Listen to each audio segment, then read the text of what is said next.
On the same day the United States government approved the sale of advanced AI chips to China, the Department of Justice announced they had just busted a smuggling ring that had been illegally moving those exact same chips for months. $160 million worth of NVIDIA chips, smuggled directly out of the United States. That one moment tells you everything you need to know about what is actually happening in the global AI race right now. This is not a tech story, this is a geopolitical war, and NVIDIA, China, AGI, and your money are all caught in the middle of it.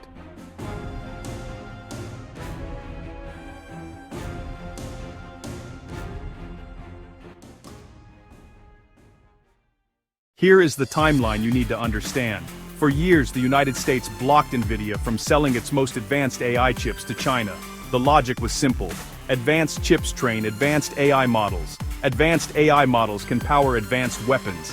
Keep the chips out of China. NVIDIA lost one of its biggest markets almost overnight. Jensen Huang said publicly that NVIDIA went from 95% market share in China to 0%. He called it a mistake.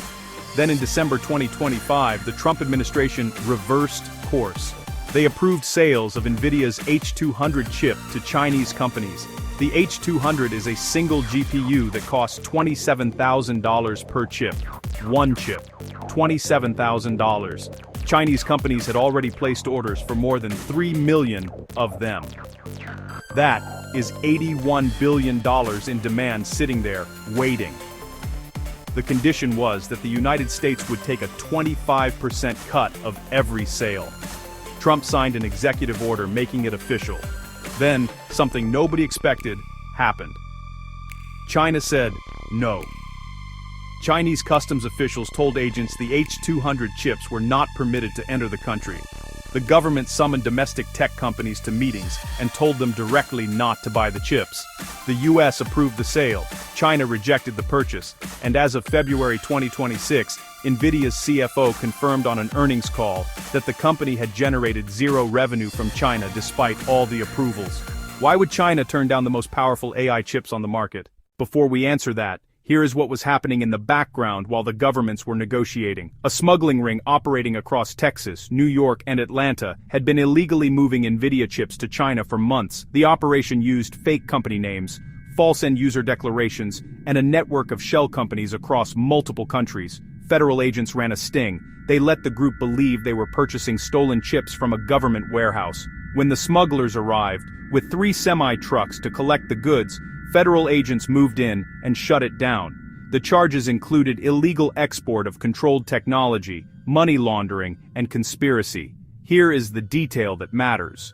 Many of the chips being smuggled were H200s, the exact chips the US government was simultaneously approving for legal sale. Criminal networks were operating inside the United States, the highest risk jurisdiction possible, because demand from China was that intense. That tells you how much Chinese AI companies wanted this hardware. So why did China's government tell its own companies not to buy chips they clearly wanted? 2 reasons. First, strategic independence. Beijing has been pushing hard toward what it calls AI self-sovereignty. It does not want its most critical infrastructure dependent on American technology that can be cut off at any time. When the US banned even the downgraded H20 chips in April 2025, chips specifically designed to comply with export restrictions, it proved that fear was completely justified. Second, they have alternatives that are getting better faster than most people expected. Huawei's Ascend 910C is the domestic alternative to the H200. It cannot match it for large-scale model training yet. But Chinese engineers are closing the gap. China's chipmakers are targeting a tripling of domestic AI chip output within 2 years. Then there is DeepSeek. In early 2025, a relatively small Chinese AI firm released an open-source model called DeepSeek R1. It performed at the level of the best American models. The cost to train it was a fraction of what OpenAI or Anthropic spend. Silicon Valley called it the DeepSeek moment, the first time many people realized China could compete at the AI frontier without access to the best American hardware. Other Chinese firms are following the same playbook. The strategy is clear. Build AI efficient enough to train on domestic chips, become independent of NVIDIA, then compete globally on open source to win adoption in markets the US cannot reach. All of this is happening in the shadow of something much bigger. Every major AI lab is racing toward AGI. artificial general intelligence, AI that can perform any cognitive task a human can perform. Dario Amodei at Anthropic describes it as a country of geniuses in a data center. Systems smarter than a Nobel Prize winner across most subjects. He has said this could arrive as early as 2026. Sam Altman at OpenAI has said superintelligence is realistic within a few thousand days. That window lands somewhere between now and 2030. Demis Hassabis at Google DeepMind puts the timeline at 5 to 10 years, but he also said something remarkable.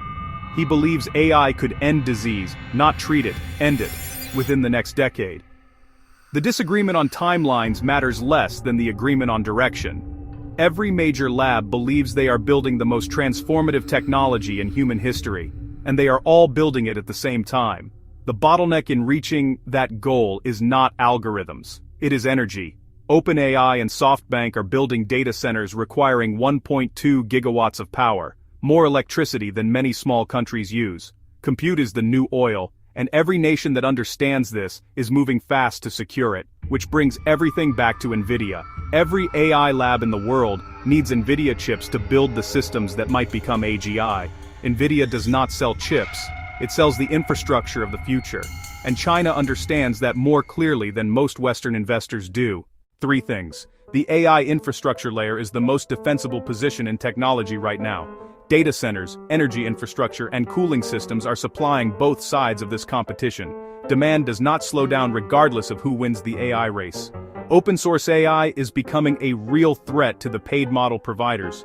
DeepSeek proved you can reach near-frontier performance at a fraction of the cost. If Chinese labs keep releasing capable open source models, the pricing power of closed model companies gets eroded. American labs will be forced to compete on applications and products rather than raw model capability alone.